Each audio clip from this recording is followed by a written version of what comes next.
Talk to me about your other projects, Water, and let's talk about Butt Boy. What Okay. is that? That's an interesting title. You know, it's literally about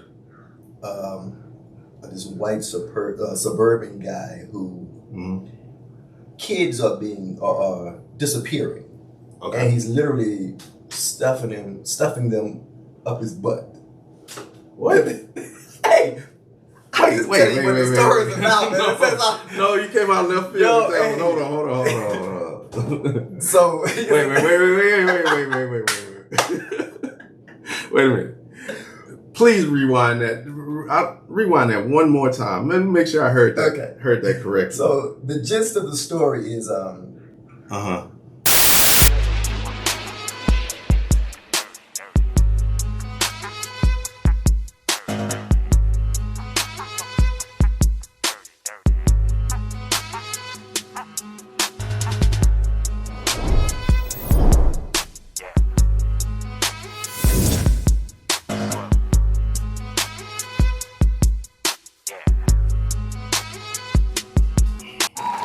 What it do, everybody? This is your boy D.R. Bellard. We are back, as always, with the NPPodcast. Thank you for joining us. Thank you for liking. Thank you for subscribing. Thank you for commenting. Thank you for supporting everybody who supported, everybody who shared. I thank you. And for those who don't, you know what to do. All that YouTube stuff, subscribe, like, comment on the link at the bottom of the screen, and help support us as we help support other talented actors, creators, filmmakers in the industry.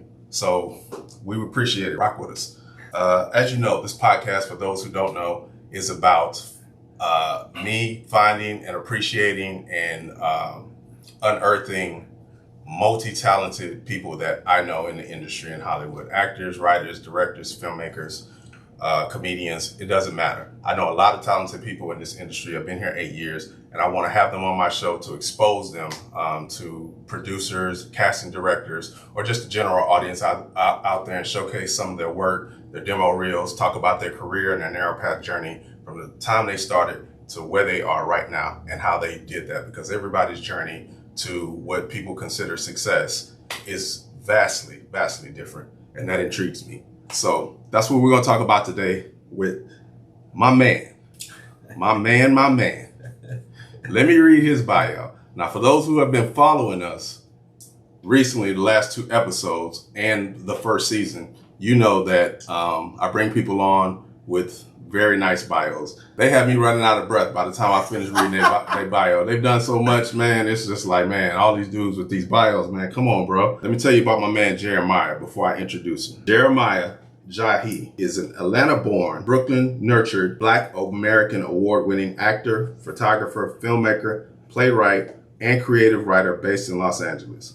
He is an honorably discharged U.S. Marine Corps combat veteran. He graduated cum laude with an undergraduate and graduate degrees from the City University of New York with majors in theater, Africana studies, political science, and sociology. Jeremiah has studied filmmaking at the School of Visual Arts in New York City, creative writing at Fordham University as part of their writing program for veterans, and playwriting at Echo Theater Company in Los Angeles. In May 2023, Jeremiah completed an AA degree in photography at Los Angeles Valley College and is on schedule to complete AAs in directing and screenwriting in May 2024 at the same school. As a trained theater actor, he has performed on various stages across the country, including the tour with Tyler Perry and T.D. Jakes' play Woman, Thou Art Loose. On television, he has performed on various television shows, including a recurring role as Dr. Huffman on The Young and the Restless, Don Cornelius in Hulu's limited series Mike, and various roles on soap operas such as The World Turns, All My Children, and a recurring role on One Life to Live. Currently, he can be seen on Amazon Prime in the hit independent films Wade in the Water and Butt Boy. We're going to talk about the title. We're going to come back to that. I'm going to put a pin in that. Then in the soon to be released film Detained, starring Laz Alonso and Abby Cornish. One of his highlights, though, is starring opposite Ice Cube in 2007's video Good Cop, bad cop. He has acted in various commercials, shorts, films in the past and present. He has won numerous awards at film festivals for his work as an actor, photographer, and writer and director. He is a past Fellow of the Year, long member of the WGA Writers Guild Foundation, Veterans Writers Project Program in Film and Television between 2019 and 2020, the Veterans Make Movies Program at LACMA in Los Angeles, and a current fellow at the Giffen Playhouse in Los Angeles as a part of their 8-week Veterans Writing and Performance Workshop 2023. Whew, I gotta drink some water. We almost done, y'all. Lastly, he is a brother of Omega Phi Psi fraternity and a devout Christian follower. Whew, where's my water? Whew. I need mine after that. For real. Ladies and gentlemen, the multi-talented, my man who starred in one of my hit short films in 2017. Yeah. 2017. He starred in my film. I cast this man, Mr. Jeremiah Jahi. Give it up. Appreciate you having me, man. No problem, man. No problem, man. You know I had to have you on at some point. I'm watching everything you do. Everything you've done. Well, it's so much out there. I can't even really keep up. I was going through, looking at your videos and things like that. And some of the, man, you've done commercials. Yeah. You've done, obviously theater, everything I've just listed in your bio, man. You've done tons of things. And you are one of the essential kind of guests that we want on this podcast, because I feel like someone as talented as yourself should get more exposure. Should as you say, how they say that, from your lips to God's ears, right, as they say. Yeah. From my lips to God's ears. And God spoke to me to develop this platform to elevate my peers and my coworkers and my friends. And so, we just put it in God's hands and put it out there. That's all we can do. Yes, sir. That's it. But you definitely deserve your flowers, and we want to do that and give that to you today. But first and foremost, on the Narrow Path podcast, talk to everyone about your specific journey from the time you joined the military. How did you end up joining the United States Marines and ended up acting today? Take us through that journey. And you don't have to go through every small detail, but hit certain points. And if I need you to expand, I will.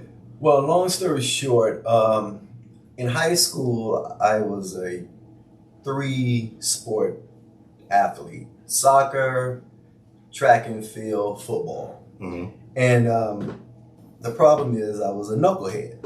So by the time it came to taking the SAT, I had several scholarships. I didn't score high enough on the SAT. So I didn't get any. Wow.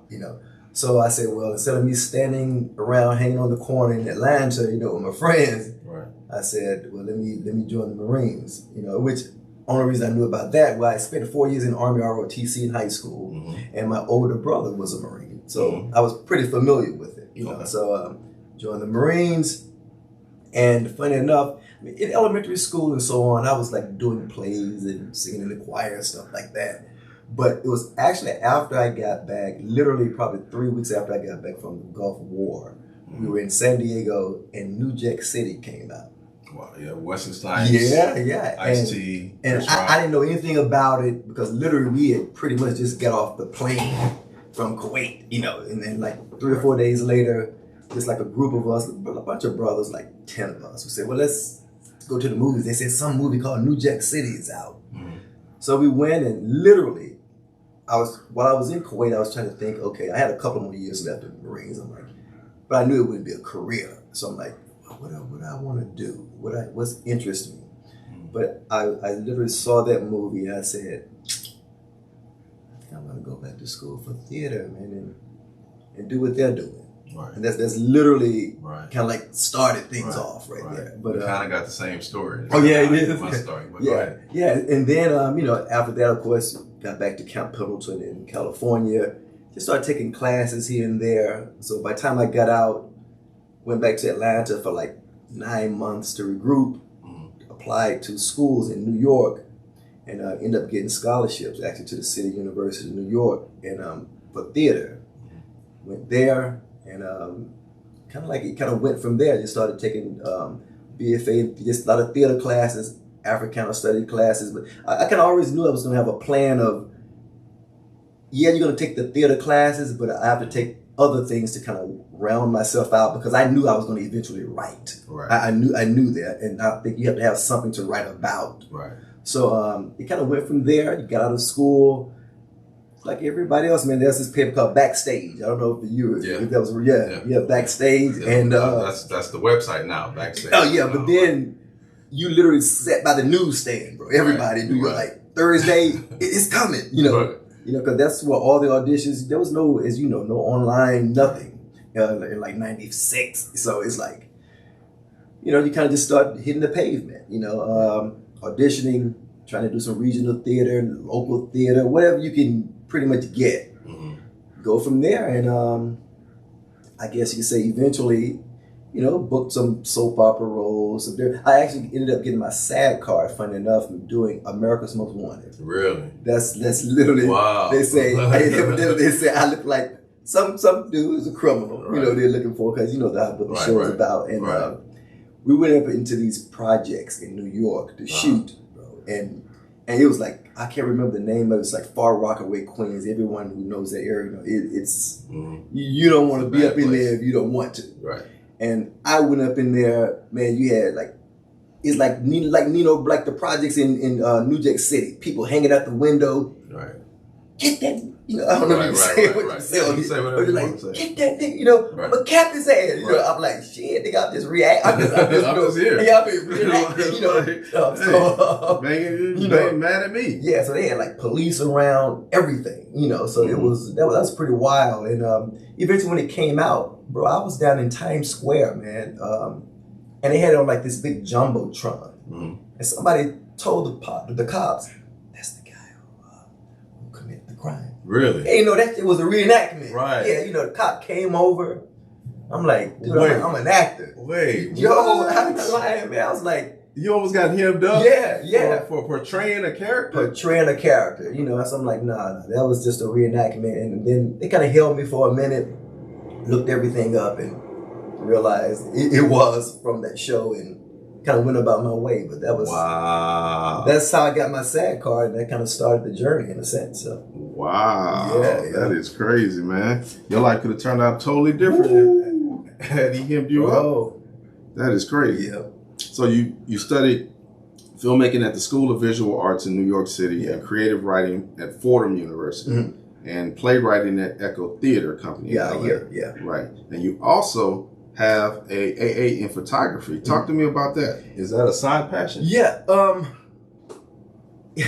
I wouldn't say it's a side passion. I kind of just try to tell stories. So it depends on how they come to me in a sense. Same thing with films. Everything doesn't come to me as like a television script. Sometimes it's like, it tells me this is a play. Right. This is what it is. So even though I had been shooting for a while, but I wanted to work on my technique a bit more. And so I wouldn't say it's a side project. I've actually made some money off of it and plan to do more in terms of some ideas and things that I want to do. But as you know, with everything, man, it's not easy. Right. It's not easy. So trust me. Yeah. You'll have to send me some of your work so I can post it so the audience can see it. Let's show everyone your demo reel. It's an outstanding actor, a man as well. We've known each other for 4 years now, something like that. About 4 years now. The man is dope. The man got skills. Of course, he's a Leo. I'm a Leo too. You remember that, right? I remember that. It's Leos. I'm gonna bring that up. You know how we do. We get down, and we take our passions very seriously. Yes, so sir. Let's check out his theatrical demo reel, so you guys can get a little bit more familiar with Mr. J and his work. You're real cute. You're a wise guy, huh? I'm just saying, man, if you just...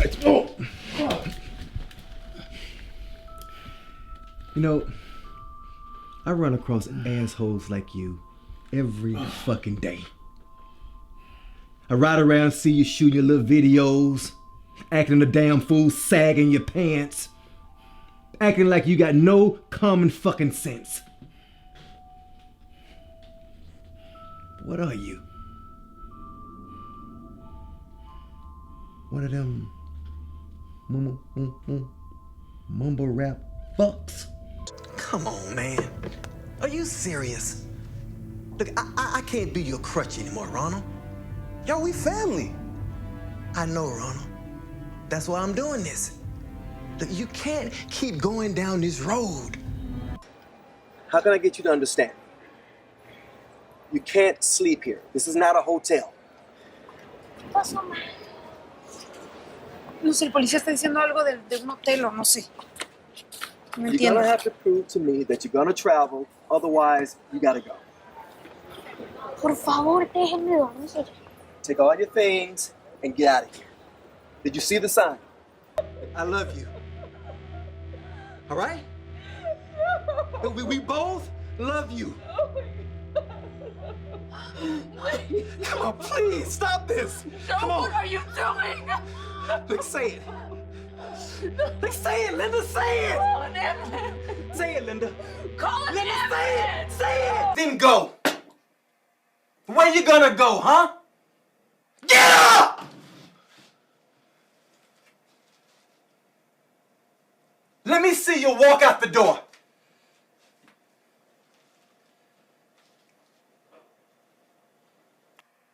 Exactly.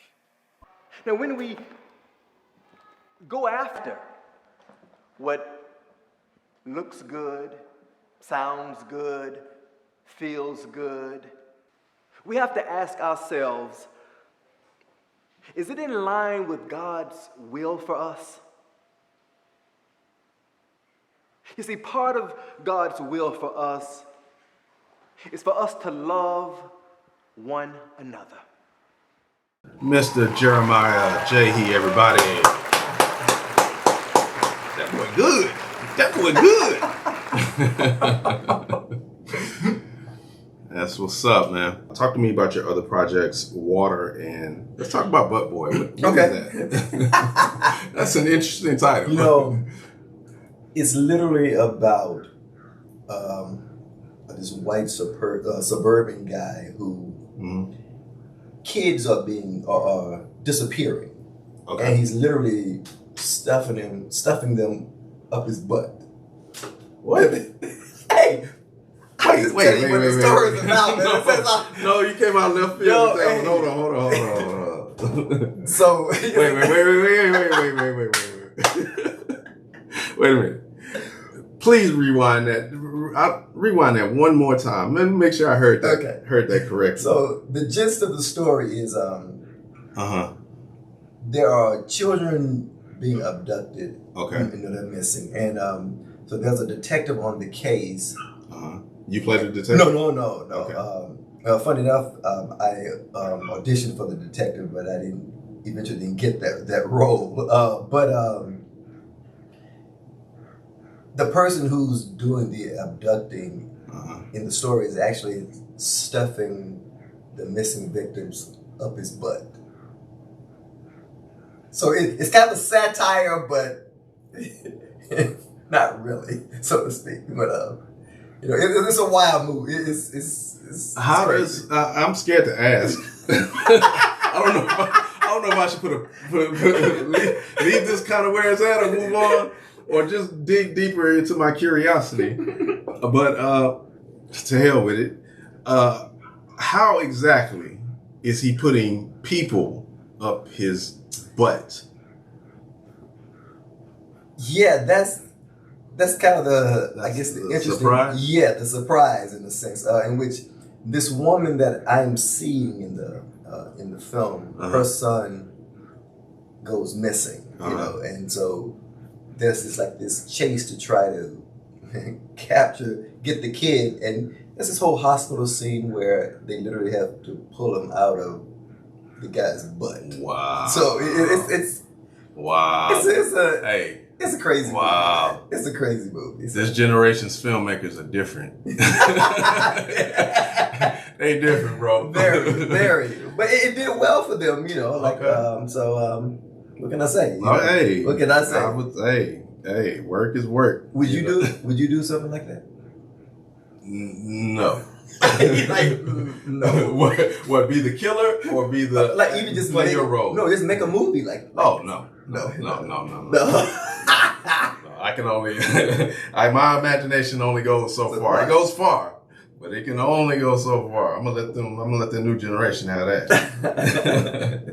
So what about is Detained out yet with Laz Alonso? No, that's not out yet. Cornish? It's not out yet. What role do you play in that? I play a forensic scientist in there. It's nice. Open the movie, like a couple scenes. Literally, the first scene of the movie, I opened up. It's based on someone is this woman who, what do they call people who set fires? I forget what they call them. Pyro. Yes, kind of like that. Yeah, and it all takes Pyromaniacs. place in like a police station. But yeah, but that's not out yet. I know it just went to cons back here. Okay. And I think they're waiting for distribution. So at any point it'll be out, but it's not yet. It's not out yet. Okay. Yeah, Okay. Talk to me about, you played Don Cornelius, the legendary, the icon Don Cornelius in Hulu's Mike. Man. You know how sometimes when you get auditions, you like, man, they gonna come sit on me for this shit. Right. You know, it was. So I kind of like said, well, I don't think I'm nothing like Don Cornelius. I just put on some, you know how you wear those little damn glasses. Right. Everything, did the audition, forgot about it. Lo and behold, like 2 weeks later, They say you got it. they called me, flew me down to New Orleans, where we shot it, and it was quick. No, it wasn't a huge scene, but just the idea to be on there with, I forget the director name, Oscar-nominated director, and it was quite an experience, you know, just being a part of it, and just kind of seeing everybody how they work on a set like that, with that type of talent. Right. That's the thing. Yeah, I love showing up on sets that shoot multicam. Yeah. So that I can see where all the cameras are being placed and things like just soak up that information and see how they move on a different level when they got big money. When big money is involved. Yeah. Also, you being a theater trained actor, such as myself, started out in theater. You toured with T.D. Jakes and Tyler Perry. Yeah. For Woman Thou Art Loose. Yeah, man, that was funny enough. It's a buddy of mine, and his name E. Roger Mitchell. I'm quite sure if you see his face, he's in pretty much everything. He's based down in Atlanta, but we went to college together in New York, and he actually did this movie called this television show called Boycott with Jeffrey Wright. This was back in the day, and I love Jeffrey Wright. Yeah. Jeffrey, if you're watching this, man, much respect, man. I hope to be on your level one day. Much respect. And so he ended up having to go shoot that for like 3 months. So he called me up and asked me if I could come in and take his role, but he was playing this lawyer on the tour originally. So I went down to Atlanta, met Tyler Perry, T.D. Jakes, and talked with them. This was before Tyler had no TV shows, nothing like that. Right. He wasn't Tyler Perry. No. I mean, he had like some of those. His plays were already out. Got you. But there were no TV shows, no Tyler Perry studios, none of that.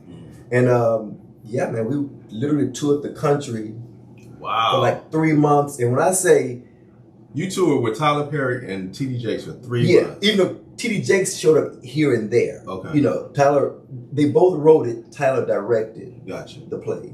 But yeah, T.D. Jakes showed up just sometimes here and there. It was based off of, I think he had a book or something called Woman Thou Art Loose. And he's got like 100 books. Yeah. And that's how and then I think they eventually did a movie afterward called Woman Thou Art Loose. I think they did. But yeah, so we literally toured the country doing that. And man, when I say Broadway, like houses with like 500 to 2,000 seats, with just filled up with pretty much 99% black folk. Right.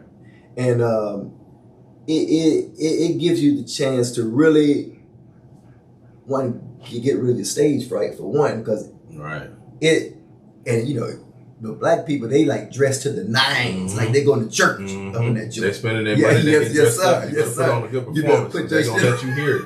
They're going to let black people let you hear it. Especially they spend their money, they get dressed up, they got to find a babysitter for the kids, they got to find parking, they spending all this money on tickets. You better show up in the theater if they come to see you in a play. It's true. So, you know, that was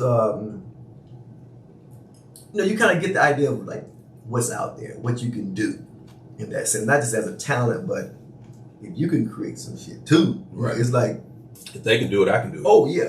And there's an audience for sure out there. It's just a matter of how do you tap into it? How do you get involved? And that was life changing, to be frank about it. Just literally on the tour, it was on but we flew sometime, but mainly a bus a lot. Unless it was so far we had to fly and then get on the bus or whatever.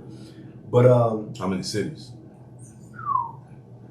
Man, that 3 months we definitely hit at least 15. Wow. And like sometimes like smaller cities as well as like Chicago, Milwaukee. We did a lot of major places too. Right. But yeah, man, it was that was like life changing, to be frank about it. Just to be out there with them, and I knew who Tyler Perry was because he had a couple of plays at the time, but you would have never guessed he'd become. Or what he is. He's a mogul now. Oh, shit. He's not just he's a mogul. He just bought BET. Yeah. That's crazy. Own studio. Yeah, he's a mogul now. I definitely respect Tyler's business acumen. We all hope to be there one day. Yeah. Let's transition into soap operas, because I feel like soap operas are just theater with cameras on them. Oh yeah. Because you can only get a lot of times one take. Oh yeah. Talk to me about that experience and how did you end up on Young and the Restless and well, it's funny. I kind of, again, in New York at the time, we had All My Children, One Life to Live, As the World Turned, and The Guiding Light were the 4 soaps that were in New York at the time. But all of those kind of ended around 2013 or so, and pretty much all this, whatever was left, moved here to California. But it's, again, I just started out literally doing background work on, I think it was One Life to Live or whatever. And then after that, they call you in for some auditions, you start getting like some under 5 work, and you just kind of go up through the ranks. Hopefully they kind of like you, if you will, to a degree, or like your work. Right. And you go from there. So then by the time I got out here, I had auditioned for Young and the Restless at General Hospital numerous times. Nothing. Right. Then eventually I ended up getting the role of Dr. Huffman here. Okay. And literally since then, man, when I say I have, like, the soap operas have been calling like the crazy. doors open up. I've been in for like series regular roles, all type of things. Even from the other soaps, it's just a matter of getting them, obviously. Right. But, isn't that crazy how you can do something hundreds of times, auditions hundreds of times, and then when you finally book something you deem worthwhile, the floodgates just open. Yeah, it's true. It's like, because I've self-taped myself over at least 200, 300 self-tapes. Trust me, 300 self-tapes for things. So man, do you ever get like, because I'm going to speak for myself, that shit can be kind of disheartening. Bro. I'm just going to be honest with you. That's me. Hey, we all about honesty on the NPPodcast podcast. We highlight our successes, we highlight our struggles, we highlight everything we're going through. We keep it real 1,000%. And it is very discouraging as an actor. Like I said, I must have submitted 200-300 self-tapes. I'm not going to say that. I'm thinking the same thing. I think that's what you're going to say. I do. Let's just say self-tapes aren't my, I don't like it. Can I put my hand up? Put your hand up. That's me too. Self-tapes, man. They irk my soul. Because I'm more of an in-person, live, put on the spot, let's go. I need adrenaline. Like that gives me adrenaline to perform in front of people. And self-tapes, even though you can do it at your own pace and you can edit and you can make it look the way you want to look, it's just something about, in-person auditions. But go ahead and expand on that.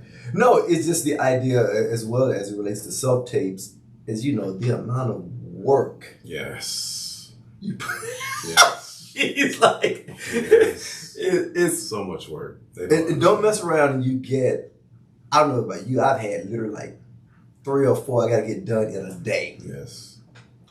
Bro. I did it in 2 days. I turned in 6 self-tapes in 2 days.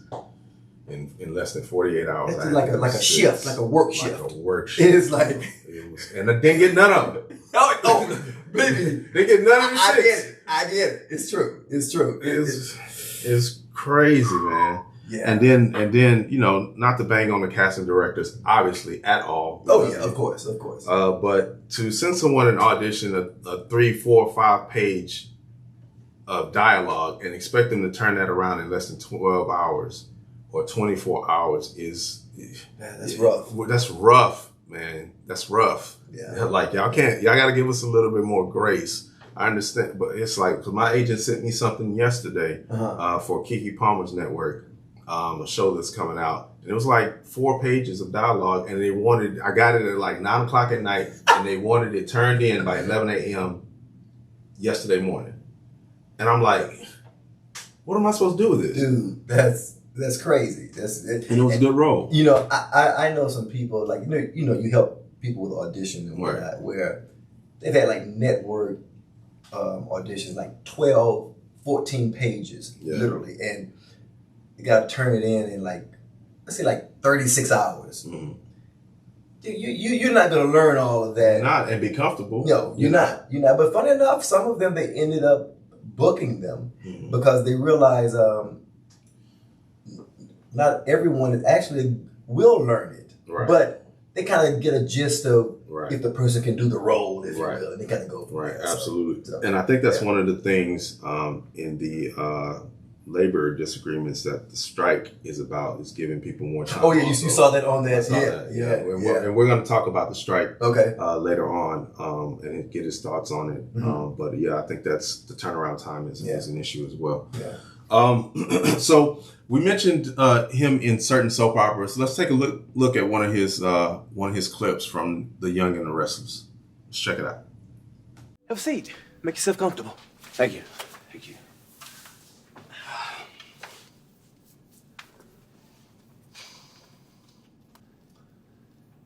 So, you're ex-military, yeah?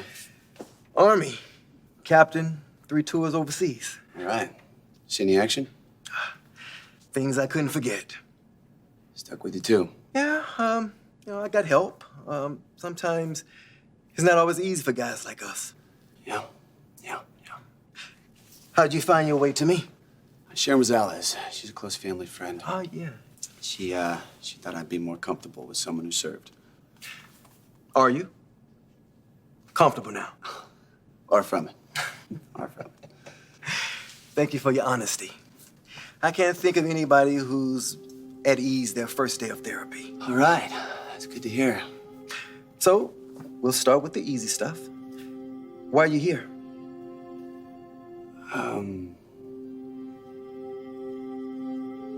I just want to be me again. All right. Young and the Restless, Dr. Huffman.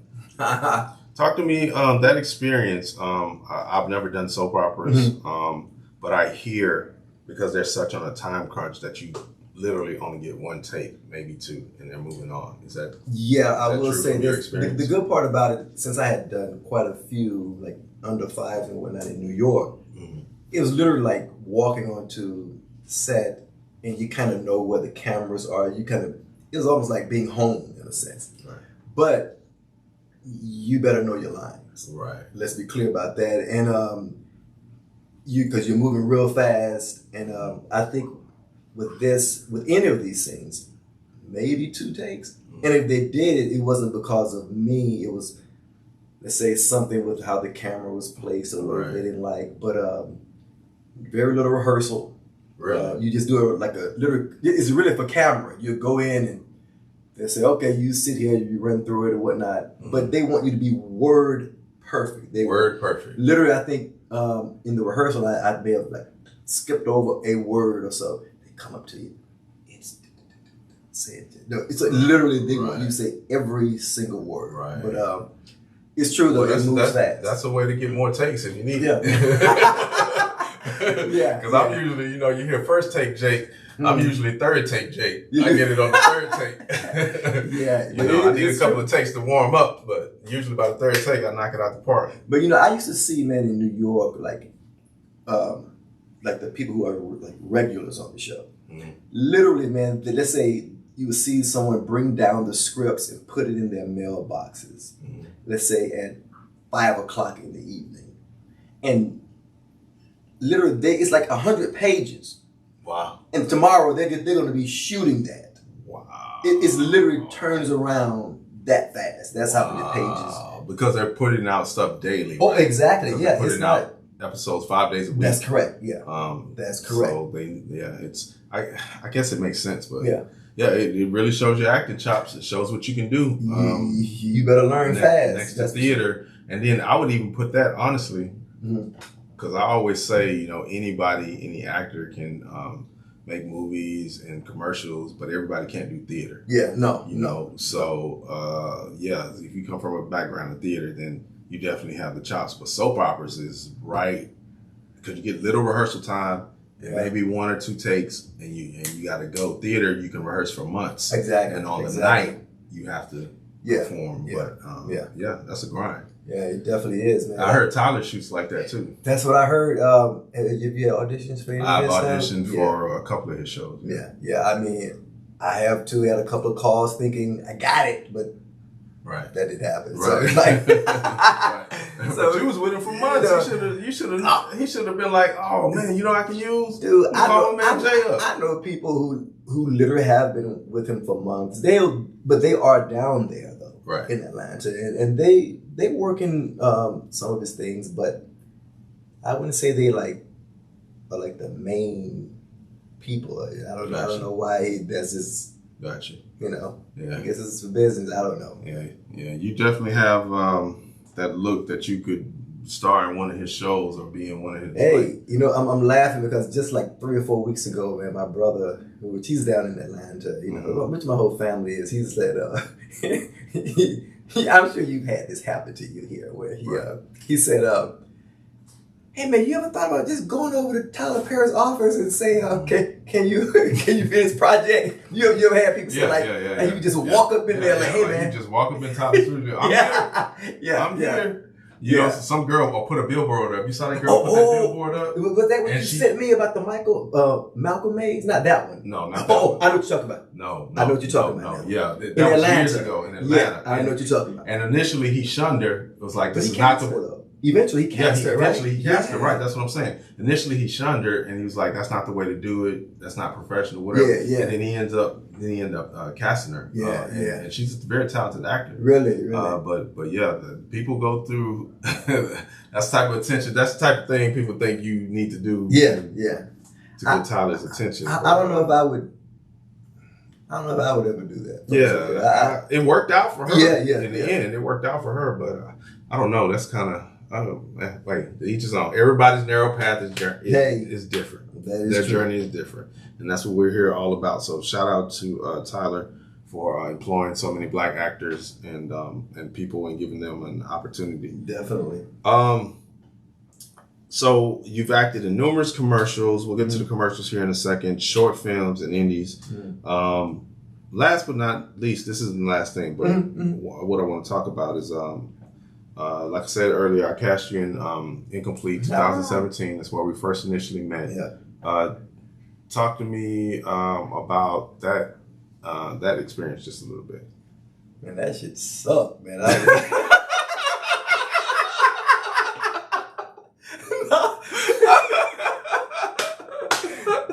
That sucked balls. Worst director ever, right here. Nah. That there was Kristen on set. Of course. Giovanni. There was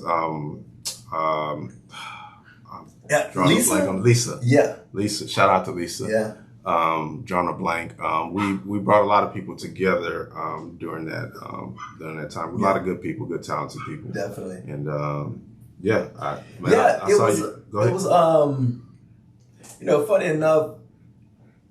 Sometimes you don't necessarily know like what you're going to be walking into. Sometimes, right. But surprisingly enough, I'm one of those where if I'm interested in the project. Mm-hmm. I mean, I know a lot of actors might not like this, but everyone likes to get paid. I do too. Let's be clear about that. Right, but absolutely. I'm one of those where if I'm just genuinely interested in the project, and of course you're not like going for months at a time. Right. I think we shot for like 6 days. Yeah, I have no problem doing it. You know, if it's something that I think the script is worthy, which I think it was, I have no problem with that sort of thing. So, for all those who don't know, one of my films in film school was called Incomplete. It was about a high school teacher, and I pulled this from the news. Oh, really? I saw I got the idea from the news because you're watching the news, you're seeing all of these female high school teachers are sleeping with their students now. And so I was like, wow, somebody needs to make a movie about that. And so I did it. And it was about, but it had a twist. It was about a high school teacher that was sleeping with a student, which happens to be his son. And he and the teacher were ex-boyfriend and girlfriend. Ooh. So she knew that was his son, and she was getting back at him for breaking her heart so many years ago. Right? She was sleeping with his son, her ex-boyfriend's son. So it was a lot of twists and turns in Incomplete. You got no clip of that, man? What's up? No, I might have to put it.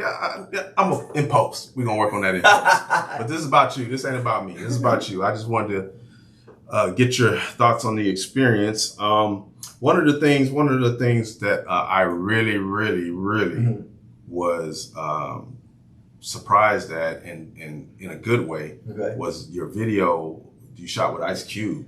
Talk to me about that. A legend, an icon, man. You played a quote unquote sellout cop in Ice Cube's 2017 video, Bad Cop, Good Cop.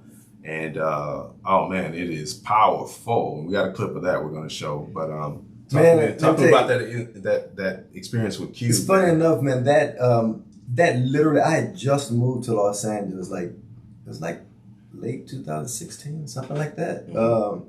And it was on Actors Access, actually. Wow. And just so happened, I was in South Carolina at a film festival for a film that I had directed, and the director called me, and we talked, and just so happened he shoots a lot of like the Migos videos, a lot of rap videos. His name is Video God. It's the director name, but we talked, and at first he was kind of, I didn't know who it was going to be for. It didn't say who the video was for, so I had no clue. Gotcha. And eventually he told me, before he told me, we talked. The only thing that got me, I think, the job was I told him I was from Atlanta, and he had literally spent most of his time down there, even though he's out in California. And we knew some of the same people in neighborhoods, like literally like right in the hood in Atlanta. And I think that's kind of like what got me the job. And then the military experience. So he saw some, matter of fact, on some of the clips that I didn't bring in terms of the soaps, I had a ton of cops. I noticed that. I noticed that. A billion of them. I noticed that. You got copped down. Yeah. You got copped down. Yeah, whatever. But anyway, so it just helped. And then when he told me who it was, I was like, because when Ice Cube was at NWA, I was in high school. I was like, damn, but that's right. So. Man, being on set, I have to tell you once we get. I'll tell you. Let's share the clip. Everybody, check this out. Shot, clean cop, fucking with that dirty cop. Don't act like your ass never heard of that. Clean cop, rolling with that mean cop. Still trying to act proud as a peacock. You know that mean cop might need a detox. Motherfucker tried to blow me out my Reeboks, but I swing like Jack in a beanstalk. Chop them down when these bitches try to lock me down. Hit the ground, hit the turf, walk the earth. Cube kidnap your mind, Patty Hearst. Bust a verse that'll make your ass hit reverse. Kill the curse that was placed on the universe. West Coast warlord, blacker than the Black Knight. Fuck a black and white when they ain't acting right. Good cop, filling out your report. Bad cop asking you to distort. Bad cop asking you to lie in court. Send another young brother up north. All right. Good cop, bad cop. Yes, sir. You definitely played the bad cop, huh? Yeah. So But enough, I was supposed to be the good cop, but you know, Right, he was still shaky. He was still shaky. Right. Shaky. It was a great line. Yeah. So talk to me about what did you do to get into that mind frame of that cop, of a cop like that? Well, funny enough, what set it off, like, at first I was kind of concerned about how far they want you to go. But that's what I was like. Yeah, I don't know if you saw the part where I poured the coffee on someone. Mm-hmm. Funny enough, that was improv. No, the guy I think I'm assuming he's Mexican. Mm-hmm. He said, "Pour the coffee on me." Right. Like, so I said, "Ooh, okay." Right. So when I did that, hopefully it wasn't hot. No. It may have been cold. I don't even remember now. But it's funny enough, when he said that, it's almost like, you know how you hear people say you kind of like lose yourself. Right. You go there. Yeah. So it's like literally we did that almost like the first day. It was like a 2-day shoot. Mm-hmm. From that point on, you know, I was in it. In a sense. It's almost like it gave me kind of like permission to, okay, so we can go. We can really go there in a sense. And as well as Ice Cube was, you know, talking to me as well in terms of, you know, let's do this, let's do that. Because there was a lot of time off camera where it was just the two of us waiting for them to set up the shot and whatnot. So, yeah, it was just a matter. Some things were improv. You just kind of figure out, like, okay, well, what is he doing? Right. How do I react to that? And I kind of make my moves. Right. Were you nervous to kind of rough up Cube a little bit? How far you wanted to go? This is the best story. Was it cool? Here. This is the best story here. There's a scene in the video, literally. You see where he get out of this car, and I supposed to pull. I pull the glass, his shades off. Mm-hmm. In the first take. Because, you know, all I got in my mind is the nigga from NWA. Right. That's literally what I'm thinking. Right. So, in the first take, I was too scared to pull him off. So they said, "Cut!" Right. And he said, "Look, man, you gotta pull the shades off. I'm telling you, that's what they do." I say, I was so scared. He say, "Alright." He say, "Is the director telling you this?" No, Cube was telling me. Yeah, Cube was telling me this. You know, and I said, okay. So I the first take I was like, that shit had me so, because I can think of NWA. Right. But if he's telling you to do it, I can still think of the curls. Gotcha. But eventually I did it, and you know, after that it was just one of those other moments where it kind of give you the freedom to, okay, this is make believe. Let's go ahead and get in it. So so I didn't have any problem roughing him up after that. You know, and he didn't have. I mean, he's as chill as chill can be. Yeah, it's crazy because that we bring this up because I've been watching him on different podcasts. Now he's on the podcast tour. I've seen him on like 4 or 5 podcasts, and I was just watching him on the Pivot before he came in. So he's doing his podcast tour. Yeah. Q, you can always come on the Narrow Path. Narrow Path, baby. Add us to your tour. We love you over here. Yes, sir.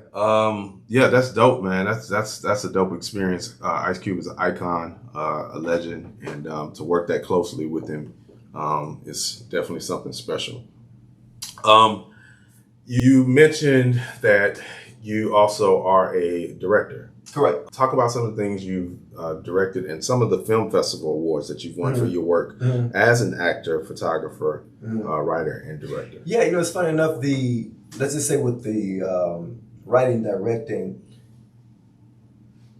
I haven't necessarily done a ton simply because I spend most of my time as an actor, to be frank about it. Gotcha. But even though I'm kind of heading more that way now in a lot of ways. But yeah, I've done like 2 shorts, and even if it's not out there anywhere, because on purpose, I did a feature too that I wrote and directed. It was pretty low budget. Like when I say low budget, meaning like $15,000 type low budget, you know. But back in New York. But again, it won a festival. I think it was at the I forget the what's that place? Gary, Indiana. Gary. Yeah. Okay. They're giving out awards in Gary. The audience award out there, and you know, it's been at a number of festivals, but those I think I sent you just the places where it may have won awards, but it's been around in a lot of places. But it's one of those films where eventually, you know, you can always get it on a platform somewhere. But I'm like, but it kind of take you out of the running for certain type of programs, grants and whatnot, because then they don't consider you a first time filmmaker or whatever. And eventually, if you get large enough, you can sell it for more. So, so that's kind of like the plan to some degree. So it's on the shelf at the moment, but eventually, I'll get it out there. I get it out there eventually. That's what's up. You won Best Short, North Carolina Black Film Festival. You won Best Short at Arizona Black Film Festival. Which that's for the short is that one is called The Meeting. The Meeting. Yeah, in which now, funny enough, I have rewritten it into a play and a full-length film that some people are let's just say we're kind of talking about it in terms of them directing the film. It's about takes place in like pre-Olympics in Atlanta, and it's about this, I guess you say, older gay couple. I mean, two men who things are changing around them in terms of the city, because a lot changed in Atlanta after the Olympics came to Atlanta, and they so it's pretty much around their story where he's estranged. One of the guys is estranged from his son.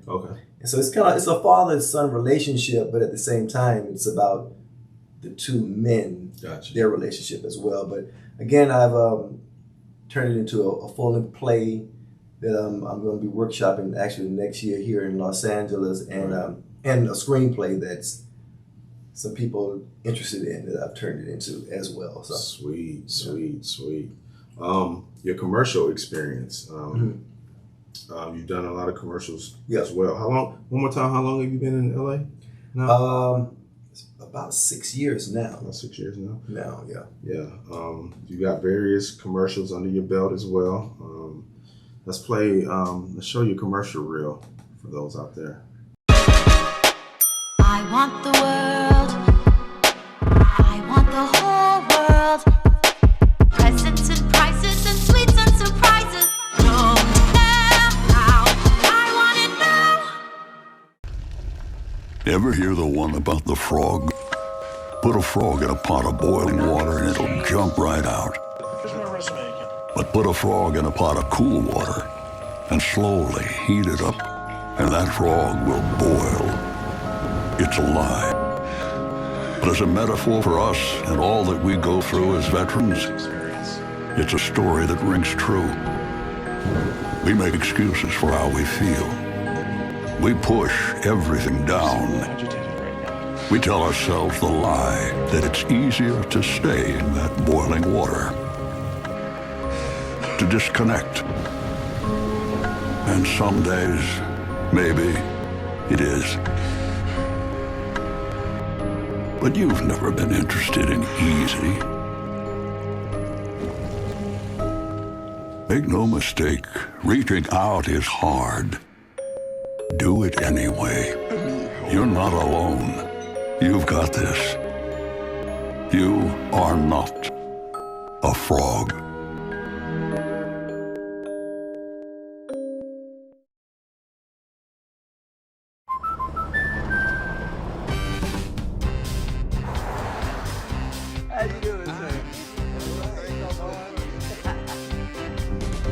We protect more than the car you drive. We protect the dreams that drive you. The It's Not Where We Visit, but Who We Visit policy from American Family Insurance. End of the road trip. Protect yourself on the road with a travel peace of mind package, included when you enroll in the Know Your Drive program. Get a quote or find an agent at amfam.com. Jeremiah Jahi, everybody. Woo! Yeah. Commercials is a different beast. Some people live strictly off commercials, but they're not getting the residuals the way they used to. On a lot of these, but commercial work can get you out there too as well. I'm gonna tell you, man. Let's just say over the last definitely 3 years or so. I mean, I probably have done maybe 7 commercials, and like SAG commercials, And except for, I'm going to tell you a quick story about the very first one you saw. Mm-hmm. But other than that, when I say, and as you know, commercials can, they can set you up for a long time. They can. Let me put it that way. Yeah, let's just say it that way. The flows and the what's the guy called? That's a whole different ballgame. Oh yeah, yeah. Oh yeah, that's a whole nother level. Yeah, that's a whole nother level right there. But they can,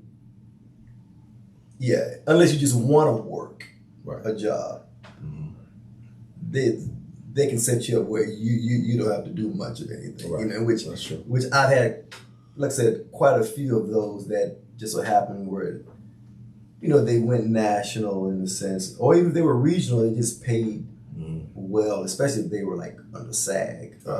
As you know, a lot of them now, you know how it goes. They kind of don't really have that kind of contract, if you will. But quickly, I was going to say the very first one I did in Vegas, and this was like maybe right before the pandemic hit. You know, man, we shot this commercial for 5 days.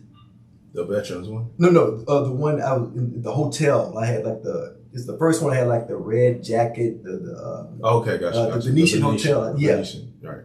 We shot that literally right before, like November prior to the pandemic started. Okay. But I'm bringing it up because we shot for 5 days in Las Vegas. On the 5th day, the last shot of the 5th day, I had to jump through this kind of like a paper wall. And you in there, you'll see me standing in front of the wall, but that's a lot of editing. Right. I jumped through the wall. When I came down, a piece of the cardboard was under my foot. I slipped, dislocated my knee, tore my patella. No. Yeah. On that, literally the last shot of the last day. Wow. But so it just so happened, the pandemic hit like that February or something like that of 2020. So it's almost like I didn't really miss anything. Gotcha. You know, because from November to February, I literally couldn't walk. My leg was in a straight thing. I had surgery. I couldn't walk. Right. But the pandemic hit, and by the time it came back, of course, I could, I could get around. Yeah, but you get your legs back. Yeah, but that that took me out, bro, for a minute. Yeah. Wow. Yeah. Didn't know that. And that would have been crazy if it was like take number 7 or something. A take you didn't need, because you know some of them directors, man, they'd get like 20 takes.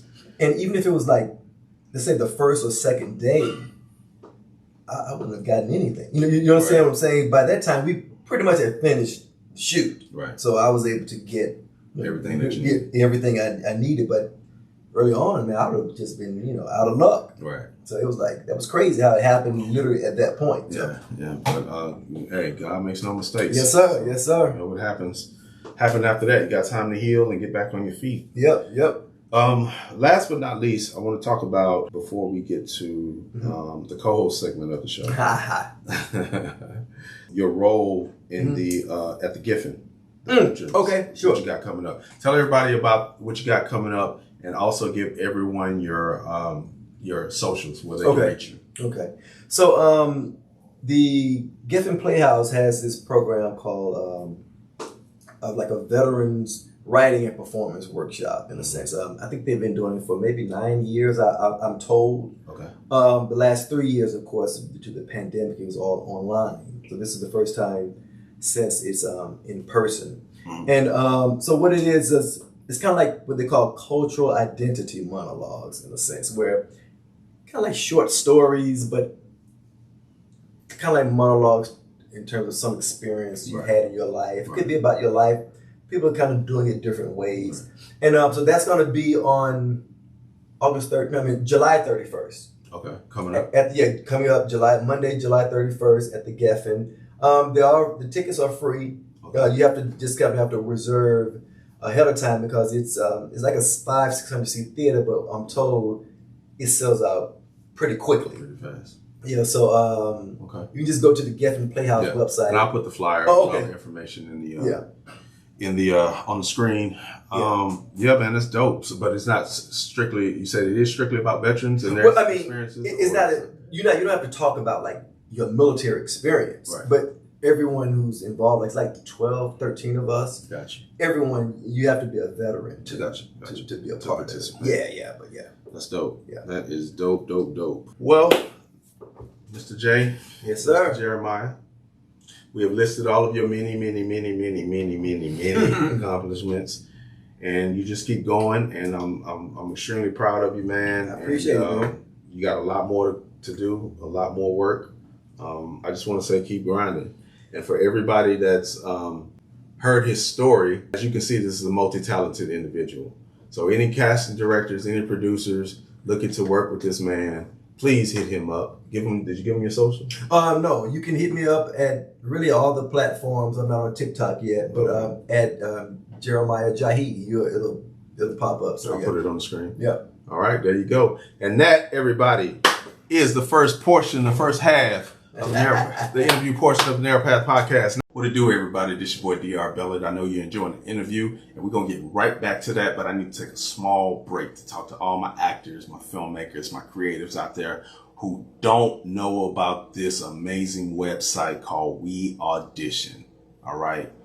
You ever get a job from your agent and you don't have anybody to read with, and you got a quick turnaround, 24-hour turnaround or something like that, 12-hour turnaround, something crazy, but you don't have anybody to read lines with you? Well, We Audition has solved that, right? Virtually. We are in a digital age, and We Audition has handled it perfectly, all right? It is a video, I have it up here up on the screen. It's a video chat community to audition, rehearse, self-tape, and get advice on your self-tapes. I use it all the time. All right. This is how I book some of the national commercials that I've done and other projects that I've done. I've met amazing people on this site. You can be comfortable in your own home and prepared at the same time in your own space, but with the interaction and the direction and guidance, right? It's creating a better experience and stronger relationships when you meet these dope people on the site who understand what you're going through. And on top of all of that, when you get ready to sign up, you click the link in this video, go to sign up and put Narrow Path in the promo code. That's right, Narrow Path in the promo code, and you get 25% off your monthly membership. That's right, 25% off your $10 membership. Because why? Every penny counts. That's why. And not only that, not only are you saving money, but when you refer somebody, you also make money. And you can make money as a scene partner, reading for someone. There are people that make $3,000 or $4,000 a month just reading as a scene partner for other actors. Come on, you can't beat that. We Audition is where it's at. All right? Can't say it anymore. Narrow Path, promo code, sign up today, refer somebody, holla at your boy. Back to the interview.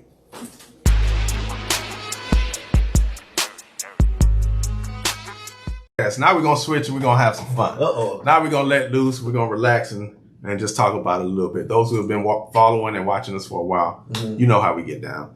So let your head down, sit back. Give me your thoughts on some of these things that we've talked about. First and foremost, we all know about what's going on with the SAG and the strike for actors and writers. Okay.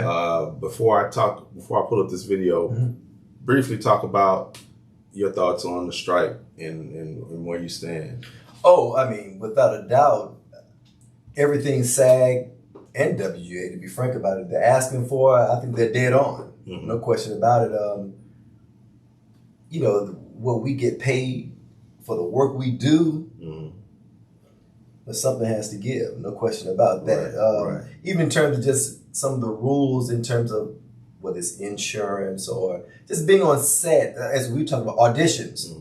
Dude, I think that was, you want to get paid and all that, but for me, I'm like, change that motherfucking audition thing to that. Those self-tapes is, that's serious. That's serious. I think they got used to that during COVID. Yeah. And they realized, okay, we don't have to put up buildings. We don't have to bring people in. That's correct. Yeah. They can do all the work. You got to have all your own equipment. Yeah. You got to have a place to shoot. You got to have somebody to read with. Yeah.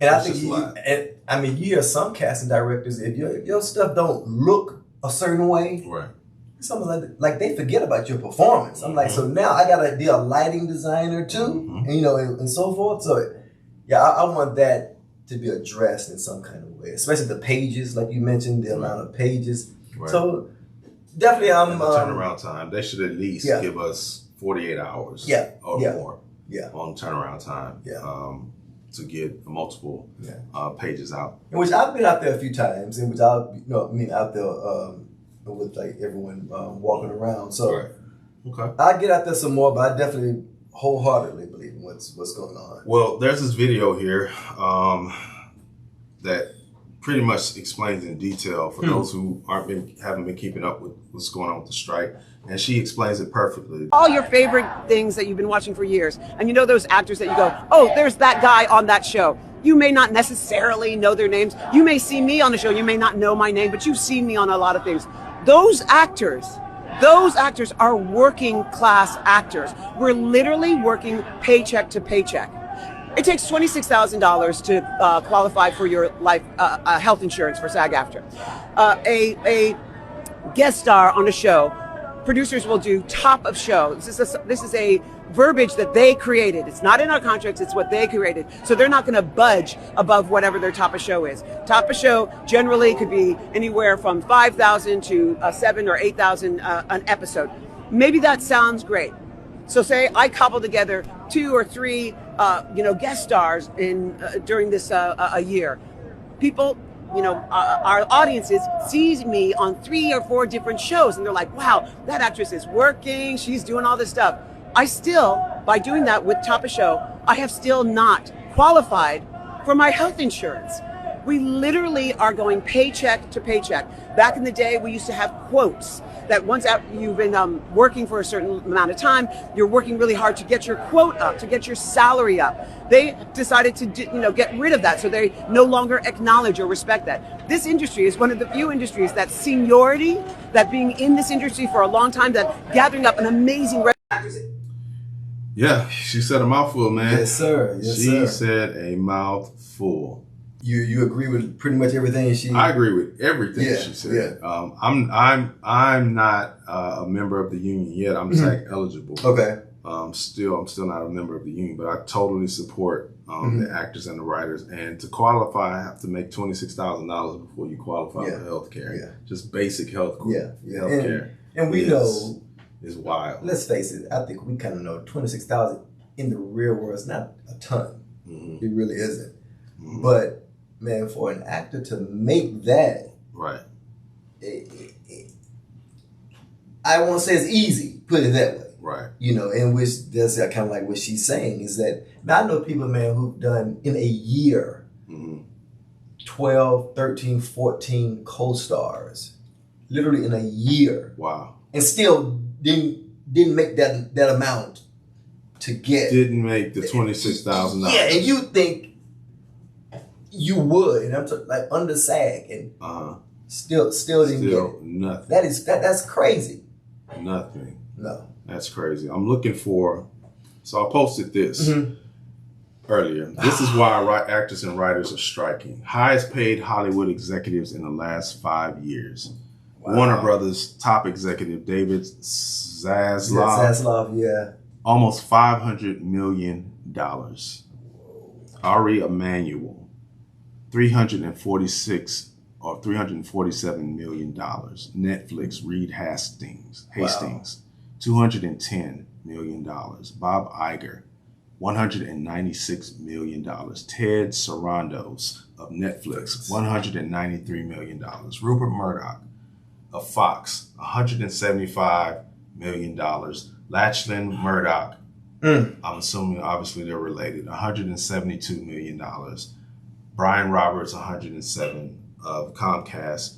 Joseph Ianniello of Paramount, $153 million, and Patrick Whitesell, $144 million. But they broke. They got no money. Right? They hurting too. All these actors and these they hurting. And this is the last 5 years they've made all of this money. But they can't share the wealth because streaming has changed the game. Yeah. They've changed the platform, but they refuse to change the contracts. That's the case, man. It's that's mind-blowing money right there when you think about it. And yet, as you say, man, they're trying to literally penny pinch people who's already not making anything in a sense. Right. And you can like drop off 40 or 50 million of your shit, whatever, just, I don't know, whatever it takes, Right. That's right. It's especially if I'm a head executive of a studio, man, and I got all this bread, I'm going to take care of my people. Yeah. It's just, it's like, I couldn't live with myself. Now, what's so funny is like, I guess when you like reading the articles and whatnot, they're making it seem like they are taking care of their people, meaning the stockholders. That's what they take care of. I'm like, come on, dude. That's them, the people that they're taking care of, most definitely. But shout out to the all of the SAG actors and the writers outside picketing every day in the 105-degree heat. Yes, sir. For what they deserve. Stay strong, union strong. You guys deserve it. You deserve every single thing that you're asking for. So keep the fight, keep the faith, and God bless everyone out there. I ran across something called I called hustle mentality. Okay. That was really intriguing to me. Just a little encouragement to everybody, and not encouragement. It could be encouragement and conviction, because what he was talking about, man, it kind of hits you right there. Let me get your thoughts on this. I know that it's 24 hours in a day. Time don't like none of us. If you want it, you're gonna go get it. That's all I know. If you don't, because you got time to party, you got time to smoke hookah, you got time to be on Instagram worrying about somebody's business, you got time to gossip. That's on you then. If you ain't got time to grind, that's on you. You don't want this shit. Yeah. Can we be real? See, Please. Black people don't want to be real about this shit. I want to be real. Everybody is not going to be no entrepreneur. They not built for everything that come with this shit. Everybody been looking at, oh my God, it's so easy. Everybody been selling entrepreneurship. That ain't how the world work. Yeah. If that was the case, who gonna feed you? Who gonna cook your food when you in the restaurant? Huh? Yeah. Who gonna wait at the table? Huh? Who gonna park your car at the valet? Everybody, and that's why so many people is frustrated, because people is not operating in a special. What's your special? DMX rap was his special. Jay-Z rap was his special. Shaq basketball was his special. Kobe basketball was it. Michael Jordan, that was their special. What's your special? My special is what I'm doing. Touching people, pushing people, encouraging people, speaking of souls. That's what I do. I'm an energy provider. I'm an electrician. I'm how can I say it? I'm an electricity company. And that's what I do. That's my special. Robbery and being a street nigga wasn't my special. That's why I lost. Shout out to Wallow. Shout out to Wallow in Full Transparency podcast with Donnie. Man, he spoke straight facts. Straight facts. I think you believe, because you Oh yeah. You got it right here. Oh yeah. Up there for everybody that can't see it, it says grind, hustle, execution. Yes, sir. Stop talking and put in the work. That's exactly what he's talking about. And he has a point too. It's like, it's easy to talk a lot of game. Right. That's easy. Right. But when it's time to like do it, right. My brother and I have this joke we like to laugh, especially when it comes to us, black people. I hate to say it that way, but it's like, it's like, yeah, I'm gonna do it. I'm gonna go get it. Now you hype, you the champion in your mind. Right. Then you kind of look out there and it's time to do it. You're like, man, I think I'm gonna lay there. I'll do it tomorrow. Yeah, exactly. Right. You find some excuses, man. But and that's what my man is talking about. It's like, you got time to do this, that, the other. Everybody got 24 hours. The same 24 hours. And as you say, those hours don't care about you per se. You got to get it in and grind with it. And, absolutely. And he's right, man. Now what do you think about the whole entrepreneur thing that he's talking about? Man, listen, I've been an entrepreneur in some way, shape, or form since I was 17, 18 years old. It's in my blood. It's in my spirit. I owned a restaurant, a deli in Houston. I named it after my daughter. Matter of fact, she's sitting right behind the thing. It was called Dria's Deli. I've had gambling lottery website. What? I've done financial services. Man, I've done so many things trying to break into the entrepreneurial space and be my own boss. I was born to be an entrepreneur. Really? I can't work. That's why I got out the Air Force after 10 years. I quickly realized I don't like people telling me what to do. I realized that very, very quickly. But entrepreneurship is the way to go. But what people don't understand, in my opinion, is that it's a lot harder than working a 9 to 5. You working at 9 to 5, you working to make somebody else rich. You working entrepreneurship of building a business. you need to work that hard to make yourself rich. You know what I'm saying? It's a lot of work. See, I'm just like, as I listen to him, and again, you listen to a lot of people talk about entrepreneurship, and as he's saying, sometimes, man, it's like it's sold in a way where they make it seem like everybody can do it. Right. Everybody can't do it, bro. Everybody can't do it. Everybody don't have the mentality. That's what he Everybody said. don't have the consistency. Exactly. Everybody don't have the fortitude when things get tough and rough to keep going and to push through. You know, it's a lot of different factors to be an entrepreneurship. Yeah. Right. You know, and sometimes it's just literally just you. So it's like, you're your own boss and all those things, but if you don't work, you don't eat. Exactly. That's getting done. So it's you got to motivate yourself to get out of bed each and every morning. That's correct. Even when you don't feel like it, especially if you got a family to take care of. Man, it's just so many different factors. But entrepreneurship, shout out to those who are successful at it. And because I know you worked hard for it, unless, it was like given to you by your super rich daddy or parents or something like that. But we're talking about people that literally got it out the mud. Got it out the dirt. So. And now, do you think that like relates to this business too? In terms of the entertainment business, like you got to grind, you got to hustle. Being an actor is basically an entrepreneurship. No doubt. It's basically entrepreneurship. Yep. You have to sell yourself. You constantly have to sell yourself. You have to work at your craft each and every day to remain sharp. You put yourself out there. There's so many parallels. In the acting game, you have to motivate yourself. It's a lot of different things. And it's just you. A lot of times it's just you. And you gotta be a special type of person to go after this life. You have to have a passion because when the money run low and the jobs dry up and all you got is passion, all you got is a burning desire to break through and create, bro. That's it. If somebody tell you don't get, it doesn't get to you sometimes, they lying. They lying. They've been in this game long enough. And listen, I don't give up easy at all. But there's been a lot of times where I've said this before, I went to school for this 2 years, got my degree in theater. I went to filmmaking school, got my filmmaking degree. I've done tons of plays, done tons of commercials, independent films, all this stuff. And you feel like the people that are getting the opportunities didn't grind as hard as you or didn't work as hard as you, or you're seeing people get opportunities because of how many followers they have and the impact, and because they know somebody. And we all know that this is a business. It's not necessarily who you know, but who knows you.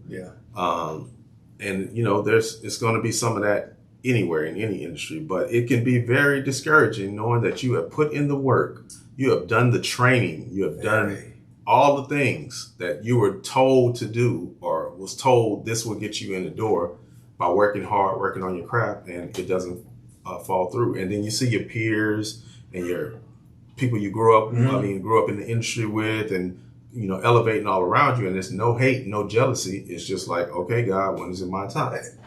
I'm glad you said that, because some people think you're hating. Right. It has nothing to do with that. It's like, you cheer people on. That's great. But at some point, I just think if you're realistic, it's like, well, God, when is my time to shine? I mean, you see, be honest about that. Nothing wrong with cheering people on, but absolutely, I want mine too. It's that simple. Absolutely. Especially if you put in the work. And you're doing the work. But that's why, just like I said, my first podcast when I had King on, these days, this generation, you can't afford to sit back and wait for the phone to ring. Go create. Go create your own. Create. Get out there. Do something. Make your own docuseries. Make your own web series. Make your own film, short film. Like, you got to do it yourself Yeah. in order for it to be seen, for people to see you. And for sanity. And for sanity, for creative sanity. Yeah. That's one of my main reasons. Oh, it fell out. That's one of my main reasons for creating a podcast here, because I feel like God spoke to me and He said, okay, I got you. Don't worry about when I'm going to elevate you. Your assignment right now is to elevate others.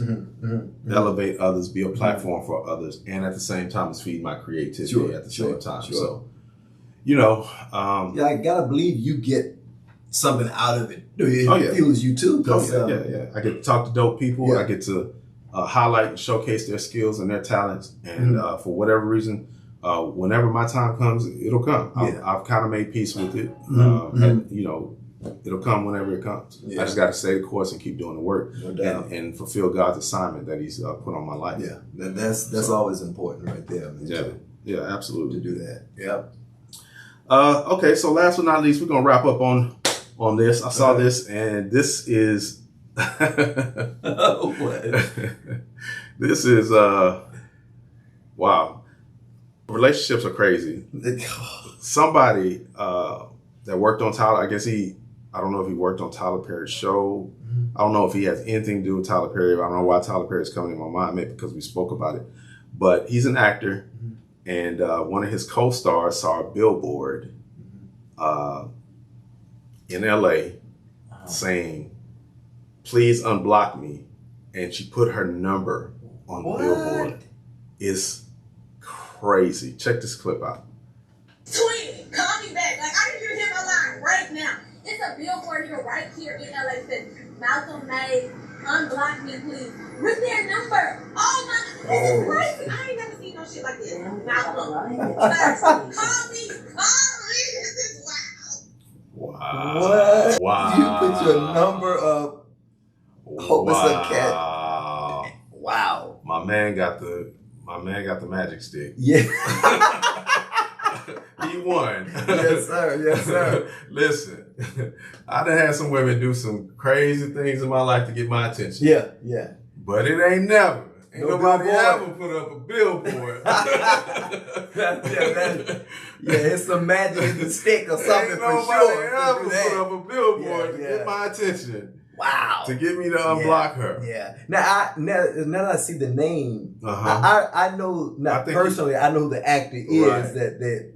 Right. The name. I'm like, oh wow, that is wow. Malcolm Mays. Yeah. He, matter of fact, I remember him from Snowfall, and then he's on one of those power shows now. I don't know which one. Malcolm Mays of Snowfall. Yeah, brother. Yeah, you won. I don't know what you won. I don't know if you won a stalker. But you won. Man. That is crazy. Some of the comments. Block me. What did it say? Some of the comments says,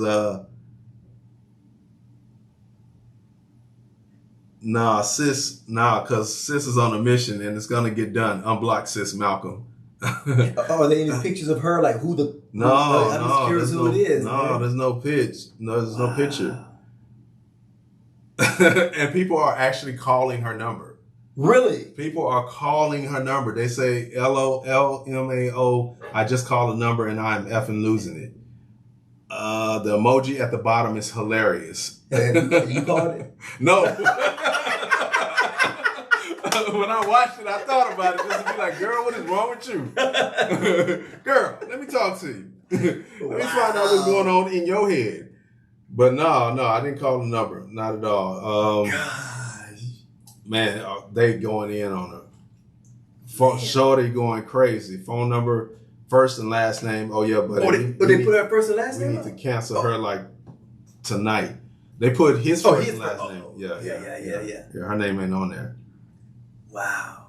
I mean, I'm sure it cost to put that up too. Yes, that's what I'm saying. Like no less than I'm thinking 5 G's in LA. I'm thinking no less. But somebody to just unblock you. That's why I said, man. Whoa, this is crazy. Whoa, paying for a billboard is crazy. Wow. And one more. We got one more. Now, this dude, would you jump? Do you have a best friend? Yeah, I do. I know you Would you jump in the river to save your best friend from a gator? Bro. Are you serious? Bruh. Are you serious? You don't love your man that much? Look, my man's loyalty is on 100. Y'all check this out. Yeah. My man jumped in the river to save his friend from a gator.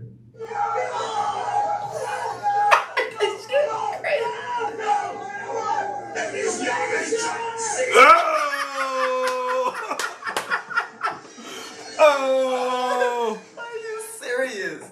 Yo, we gotta watch that again. Look at this.